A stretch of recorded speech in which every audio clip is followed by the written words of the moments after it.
started like everybody, got drafted at 18, went to what we call infantry army basic, and then later on I went through like another selection, and then I went to one of the top teams, and served in what you guys will refer to like airborne paratroopers in one of those branches. And after that, I finished that. I went to study a little bit, and then I went for selection for what we call Yamam. That is the counter warfare team. So to explain what that is that is the, I would say probably according to Israeli, what goes on here in the country is the number one team in the whole country.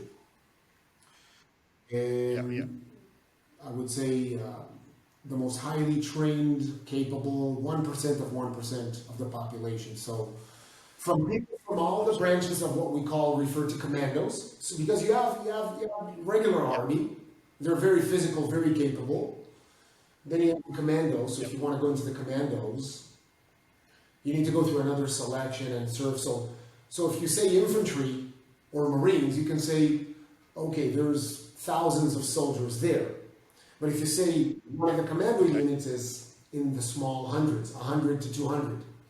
So it's much more smaller, but much more direct action and different capabilities. And the counter warfare team is another animal by itself, because you need to serve in one of the top teams even to apply for Yamam, for the counter warfare team. And then you need to go for another selection. And you must have at least 3 to 5 years of combat, at least 3 to 5 years of proven combat. Okay. Yeah. You need to have been, or you went to what we call lead in command, sergeant school, or you were an officer. So they will not take anybody that was not a sergeant. You need to have to know how to work with people and be a leader. Possess some of those. It's a must. Yeah. So to make you understand, statistics are, so every year we have our gatherings and rallies where all the team members assemble at the base, Memorial Days and stuff like that. So I would say, if I remember one of the last times that we had discussions about how many people start and how many come to the finish line, I think around 1,560 started, I think in 2018 or possibly 19. And I think only 14 qualified, came to the end. So it's we're talking less than 1% that starts. So you have interviews, psychiatrists, psychologists, all these tests to see you're healthy, you're fit, you're mental. Then there's the physical capabilities, run, jump, swim, climb, weapons, handling, and so on and so on. So you go through Hell Week. Hell Week is a pain in the butt. It's very painful. If you manage to pass that, then you begin about 10 months warfare school, plus another 2 months in the teams.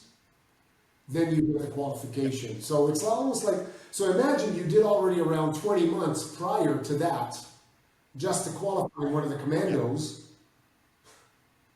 It plus 12 months to qualify for that.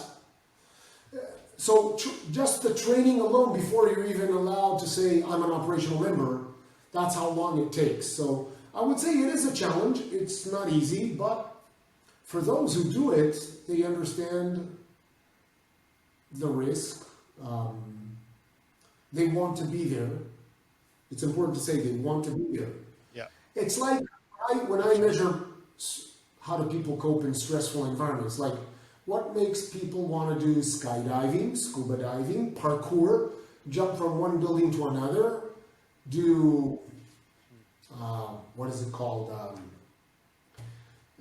when they jump with, base jump with one parachute. Oh, but yeah. The thing is, there are people that do extreme sports out there and take a risk. Yeah. Of course, every risk with its own calculations, right? We both know military, hopefully everything goes well, but there's always room for error and things may go bad. And we do lose teammates, and people get injured, seriously injured, become disabled, or they're not with us anymore. It's a calculated risk. It's like a firefighter. Maybe firefighters are not praised as much, but running into a fire, trying to save a family, you can die. And the pay is not that good. Absolutely. So what I'm trying to say is there are people that will risk their lives to save others. Do the average civilians understand it? I'm not sure. Some do, some don't. I think in Israel it's highly respected when you're in such a top team because people understand the sacrifice. So in Israel, people look up to it. So if you say you're a member of that unit, people say, wow, respect, sir. Like, people know how physical demanding and mentally demanding it is. So I think it's like the UK. When you say you're SAS or SBS, I think it carries weight, right? It does, yeah, it does. I just think, like, with that side of it, with the special forces side of it, it is highly respected amongst majority of the population. But just from a personal point of view, if you're serving just in the sort of generic or standard It's military, still very tough. Air Force, it is tough, but there is very much there's not much support, or there's not as much respect for people like that, as in for people like myself, because obviously people, there'll be people who say, look, you joined up, it was your decision, it's your choice, so on your head be it. That's sometimes you get that sort of get that said to you. I apologize. It's a snowflake attitude. I mean, you can strap your boots on, wear military uniform, and go ahead and march 30 miles in the mountains uphill with 40 kilos on your back. Go ahead, try. Carry a stretcher until you have that dent in your shoulder, in your trapezius muscle. Your bone is gonna, your clavicle, clavicula bone is gonna snap. And and that's again, there will be some people who say, oh well, that's your own choice, that's that, but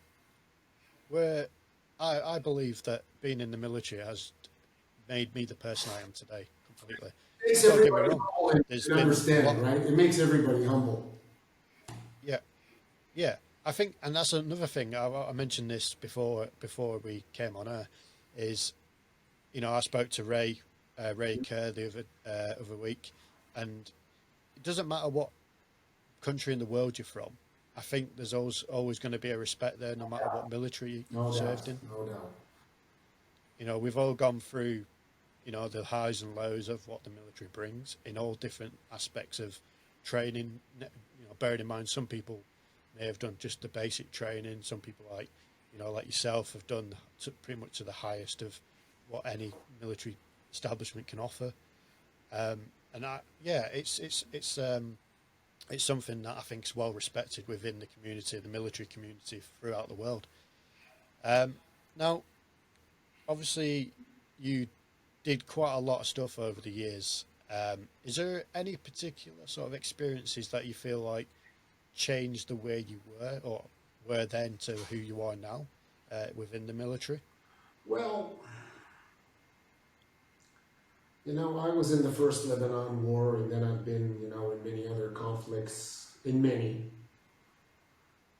Some of them are public, most of them are not, but, sorry.